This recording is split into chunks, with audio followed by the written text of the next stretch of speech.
Top outsourcing company में खूनी संघर्ष मामले में पुलिस की छापामारी जारी। देसी पिस्टल 3 जिंदा कारतूस के साथ 3 गिरफ्तार। मधुबन थाना क्षेत्र अंतर्गत खरखरी जंगल में हिल टॉप कंपनी के वर्चस्व को लेकर विगत दिनों गिरिडीह सांसद और चंद्र प्रकाश चौधरी पूर्व झामो नेता कारू यादव के समर्थकों के बीच हिंसक झड़प में दर्जनों मोटरसाइकिल आग को सपुर्द उपद्रवियों ने कर दिया था। वहीं इस मामले में 12वीं प्राथमिकता दर्ज की गई है। वहीं दूसरी ओर इस मामले में एसआईटी ने रविवार रात को नामजद खरखरी बस्ती निवासी शेख मोबिन को उसके ससुराल से गिरफ्तार किया।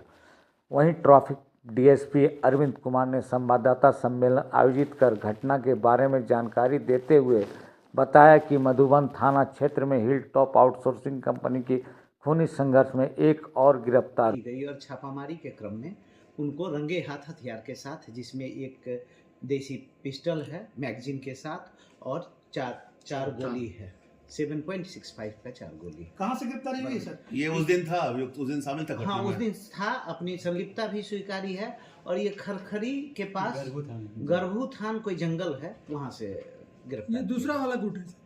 ये हाँ, ये शेख डब्लू गुट का है। तो अब तक कुल कितने लोगों की गिरफ्तारी हो चुकी है? कुल 19 लोगों की गिरफ्तारी अभी तक हो गई है, दोनों गुट मिला के। अब प्राथमिकी कितनी दर्ज हुई टोटल? प्राथमिकी कुल 12 प्राथमिकी दर्ज हुआ है, ये जो लेटेस्ट लेकर। वेपन में क्या क्या मिला सर इसके साथ में? हथियार में इसके साथ एक देसी पिस्टल मिला है मैगजीन के साथ, और जिसमें 4 7.65 बोर का जिंदा कारतूस। सीधे इसी के पास के मिला कि इसके सहयोगी घर में मिला है? नहीं, ये इसके पास से ही मिला है। जो छापामारी में टीम गई थी तो इनके पास से मिला है। ये एक्चुअली हथियार कहीं रखा था घटना के बाद, और फिर उस हथियार के माध्यम से हथियार को लेके या कहीं जा रहा था या मूव करने का प्रयास कर रहा था, तो पुलिस गुप्त सूचना के आधार पर उसको। इसने बताया कि उपलब्धता कहाँ से हथियार किसको कौन दिया था इसको? इस संबंध में कुछ चीज बताया है जो अनुसंधान के क्रम में हम लोग उसमें आगे बढ़ेंगे। लेकिन ये है कि डब्लू शेख के कहने पे ये उस झगड़ा में शामिल हुआ था, या और उनके सहयोगियों के कहने पे सक्रिय रूप से इसकी भागीदारी थी, हथियार था और ये गोली भी चलाया। पहले ब्रीफ कर दिया आज वाला, उसके बाद कल वाला।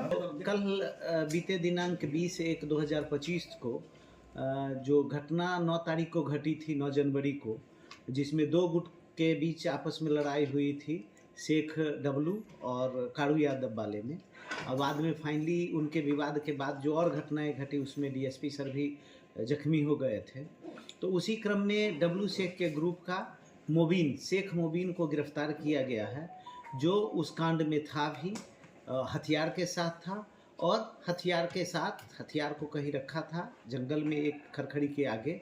तो वहाँ से वो फिर हथियार के साथ निकल रहा था। गुप्त सूचना के आधार पर वरीय पुलिस अधीक्षक और ग्रामीण पुलिस अधीक्षक के निर्देशानुसार एक टीम गठित कर छापामारी की गई, और छापामारी के क्रम में उनको रंगे हाथ हथियार के साथ, जिसमें एक देसी पिस्टल है मैगजीन के साथ और चार गोली है 7.65 का 4 गोली। कहाँ से गिरफ्तारी हुई सर? ये उस दिन था, अभियुक्त उस दिन शामिल था घटना हाँ, में। उस दिन था, अपनी संलिप्तता भी स्वीकारी है। और ये खरखरी के पास गरभू थान कोई जंगल है, वहाँ से गिरफ्तार। ये दूसरा वाला गुट है सर?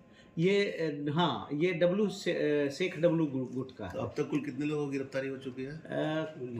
कुल 19 लोगों की गिरफ्तारी अभी तक हो गई है, दोनों गुट मिला के। अब प्राथमिकी कितनी दर्ज हुई टोटल? प्राथमिकी कुल 12 प्राथमिकी दर्ज हुआ है, ये जो लेटेस्ट लेकर। वेपन में क्या क्या मिला सर इसके साथ में? हथियार में इसके साथ एक देसी पिस्टल मिला है मैगजीन के साथ, और जिसमें 4 7.65 बोर का जिंदा कारतूस। सीधे इसी के पास के मिला कि इसके सहयोगी घर में मिला है? नहीं, ये इसके पास से ही मिला है। जो छापामारी में टीम गई थी तो इनके पास से मिला है।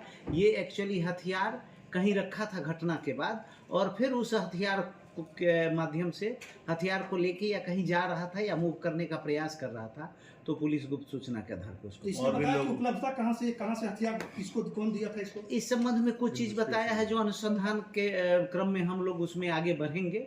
लेकिन ये है कि डब्लू शेख के कहने पे ये उस झगड़ा में शामिल हुआ था, या और उनके सहयोगियों के कहने पे सक्रिय रूप से इसकी भागीदारी थी, हथियार था और ये गोली भी चलाया।